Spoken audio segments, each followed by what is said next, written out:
আসসালামু আলাইকুম। এইচএসসির আগে আগে হচ্ছে এসএসসি এবং এসএসসি সাজেশন সিরিজের আজকের ভিডিওতে সবাইকে স্বাগতম।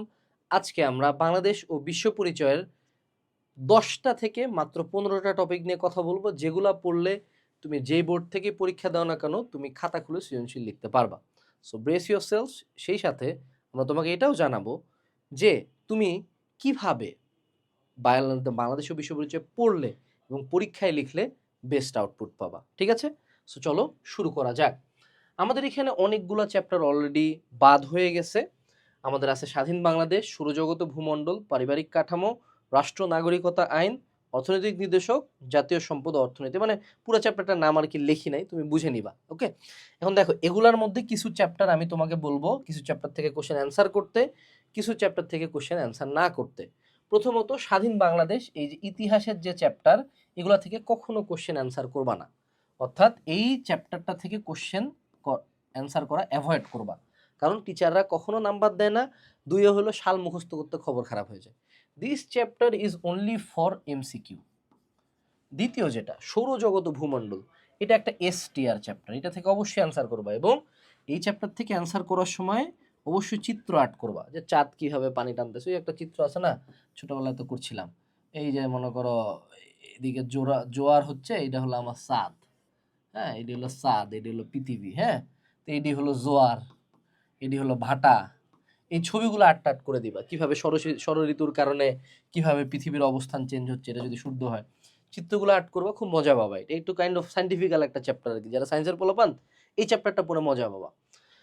রাষ্ট্র নাগরিকতা আইন, এটা একটা এসটিআর চ্যাপ্টার, কারণ এটা যদি তুমি কিছু রাষ্ট্রের উপাদান, রাষ্ট্রের বৈশিষ্ট্য, নাগরিকের অধিকার, হ্যানত্যান, নাগরিকের দায়িত্ব, কর্তব্য, এগুলো মুখস্থ করতে পারো, তুমি ঠাড়া লিখতে পারবা। অর্থনৈতিক নির্দেশক, এটা থেকে অ্যান্সার করতে পারো, গুড চ্যাপ্টার। তোমার এখানে চ্যাপ্টার হয়ে গেল 3টা। আর জাতীয় সম্পদ অর্থনী, এটাও এস। তোমার তো চ্যাপ্টারই কম ভাই, বুঝো নাই? এর মধ্যে পারিবারিক কাঠামো, সামাজিকীকরণ, এডি অ্যান্সার করা এত সোজা, মানে মনের মাধুরী মিশায় লেখা যায়। ঠিক আছে? সো স্বাধীন বাংলাদেশ বাদে আমরা বাকি 5টা চ্যাপ্টার থেকে সৃজনশীল অ্যান্সার করার চেষ্টা করব। 5 একে 5। বাকিগুলা থেকে আমরা একটা জিনিস বুঝো, যে তোমার এখানে 1 2 3 4 5 6 6টা চ্যাপ্টার থেকে তোমাকে 7টা সৃজনশীল অ্যান্সার করতে হবে, রাইট? এখন তুমি বলতেছো যে ভাই আনাস ভাই, আপনি তো আগেই বলে দিলেন যে স্বাধীন বাংলাদেশ থেকে আপনি অ্যান্সার করবো না, তাহলে কি এগুলা থেকে করবি রে ভাই? তোর এখানে তো 5টা আছে, এখানকার থেকে কোনোটা থেকে রিপিট দিয়ে দিবা। কিন্তু একান্ত ঠেকে না পড়লে স্বাধীন বাংলাদেশ অ্যাভয়েড করিও, কারণ স্বাধীন বাংলাদেশে যখনই অ্যান্সার করবা তুমি ধরেই নিবা যে ওখানে তোমার হয় 8 পাবা, না হয় সর্বোচ্চ গেলে 9, কখনো 10 না। ক্লিয়ার? আচ্ছা, এখন চলো আমরা এই চ্যাপ্টারগুলোর ইম্পর্টেন্ট টপিকস নিয়ে কথা বলি, তারপরে আমরা এগুলো স্ট্র্যাটেজি নিয়ে কথা বলবো। সো স্বাধীন বাংলাদেশে মুক্তিযুদ্ধে গণমাধ্যমের ভূমিকা, 7ই মার্চের ভাষণ, মুজিবনগর সরকার, যুদ্ধকালীন নারী শক্তির ভূমিকা।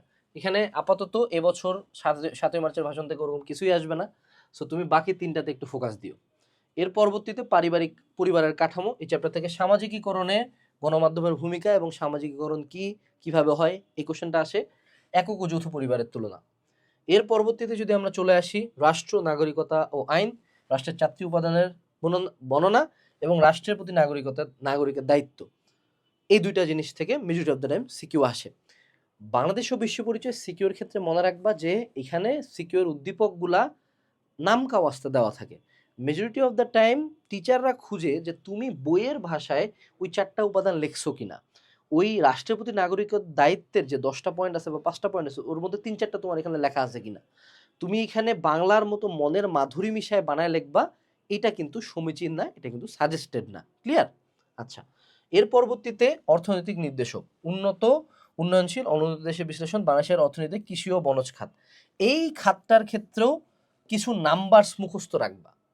যখন তুমি সৃজনশীল লিখবা, সবাই তো ভুজুং ভাজাং বানায় লেখে, তো বাবি পথে কেমনে নাম্বারস বাড়াবা?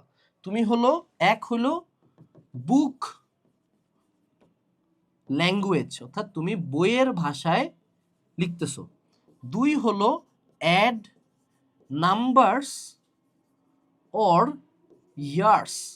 যদি আমি ইতিহাস থেকে লিখি তাহলে আমাকে সালটা অ্যাড করো, যে এত তারিখে এই তারিখে এ বলছিল। আর কোনো ভূমিকা, বাংলাদেশের জিডিপি ছিল এত, এত পার্সেন্ট ছিল, এত তারিখে হয়েছে। অর্থাৎ তুমি যত নাম্বার, যত কংক্রিট ইনফরমেশন, অর্থাৎ ভুজুং ভাজাংয়ের জায়গায় যত তুমি কংক্রিট ইনফো নিয়ে খেলবা তত তোমার জন্য বেটার হবে, ঠিক আছে? এরপরে সৌরজগৎ ও ভূমণ্ডল, মাই ফেভারেট, মাই গোট, জোয়ার ভাটা, ভরা কাটাল, মরা কাটাল, জোয়ার ভাটা আর বার্ষিক গতির ফলে ঋতু পরিবর্তন। এগুলো চিত্রটা শিখে যাবা, সুন্দর মতো কম্পাস নিয়ে যাওয়া পরীক্ষার হলে, বা কয়েন বসায় দিয়ে আর্ট করতে পারো, আমি যেমন কয়েন বসায় দিয়ে আর্ট করতাম, হ্যাঁ, ছোটবেলার কথা খেয়াল হয়ে গেল, তাইলেই হবে। এখন বাংলাদেশীয় বিশ্ব পরিচয়ের ক্ষেত্রে আমাদের একটা বটলনেক আছে, এমসিকিউ। বাবি পয়ের এমসিকিউর জন্য যে কোনো একটা গাইড থেকে এমসিকিউ পড়বা, গাইডের এমসিকিউ পড়লেই চলবে। দ্বিতীয় যে জিনিসটা আমাকে পড়তে হবে সেটা হলো যে বাবিপর ক্ষেত্রে অবশ্যই সাইজ বড় করে লিখবা। গ নাম্বারে অবশ্যই 3টা প্যারা দিবা, ঘ নাম্বারে অবশ্যই 4টা প্যারা দিবা। যদি তোমাকে কোনো কিছু পয়েন্ট করে বৈশিষ্ট্য বা কোনো কিছুর দায়িত্ব কর্তব্য কিছু লিখতে দেয়, সেখানে তুমি পয়েন্ট করে লিখবা। যদি কোনো কিছুর মধ্যে তুলনা বা পার্থক্য দেয় তাহলে অবশ্যই একটা টেবিল আর্ট করে লিখবা, তাইলে তোমার বাংলাদেশীয় বিশ্ব পরিচয়ে নাম্বার ভালো আসবে। এবং যে কোনো কিছু কংক্রিট লেখার জন্য তোমাকে যে বললাম যে এটার বৈশিষ্ট্য কি, স্থানীয় সরকার এটা কি, সামাজিকীকরণ কাকে বলে, এই সংজ্ঞাগুলো যখন লিখবা ট্রাই করবা বইয়ের ল্যাঙ্গুয়েজ ইউজ করতে, তাইলে টিচাররা খুশি হয়। কারণ টিচাররা তোমার খাতাটা দেখবেই হার্ডলি 30 সেকেন্ড থেকে 1 মিনিট। বাই দ্য ওয়ে, তোমার যদি আমার সাজেশন ক্লাসটা ভালো লাগে এবং এখান থেকে তুমি কমন পাও, এবং পরীক্ষার আগে কিন্তু আমরা ডিরেক্ট সিকিউ সলভ করাবো, এমসিকিউ সলভ করাবো। এটা ফ্রিতে পাওয়ার জন্য ভিডিও ডিসক্রিপশন বক্সে একটা গুগল ফর্ম দেওয়া আছে, সেটা ফিল আপ করবা এবং ফেসবুক গ্রুপটাতে জয়েন দিবা। ওখানে আমরা তোমার এইচএসসি লাইফ শুরুর আগে পুরো এইচএসসি লাইফের ফ্রি গাইডলাইন ওয়েবিনার নিব একটা। আমাদের একাডেমিকটা অ্যাডমিশন কোর্সে 30% তোমার অটো প্রি বুকিং হয়ে থাকবে এবং সম্পূর্ণ ফ্রিতে কিন্তু কলেজ অ্যাডমিশনের ফ্রি প্রিপারেশন চলবে, এবং এইচএসসি লাইফের প্রথম 3-4টা চ্যাপ্টার আমরা সম্পূর্ণ ফ্রিতে পড়াই দিব, ঠিক আছে? সো 30 সেকেন্ড থেকে 1 মিনিটের মধ্যে টিচার কিন্তু তোমার খাতায় আউটপুট পাওয়া যাবে। সো অবশ্যই ডিসক্রিপশন থেকে আমাদের এই গুগল ফর্ম ফিল আপ করে গ্রুপে জয়েন দিয়ে দেবা, ঠিক আছে? সো এই ছিল ওভারঅল আমাদের বাংলাদেশি বিশ্ব পরিচয় নিয়ে আজকের সাজেশন ক্লাস, না সাজেশন গাইডলাইন। দেখা হচ্ছে পরবর্তী ভিডিওতে। Best of luck, tata.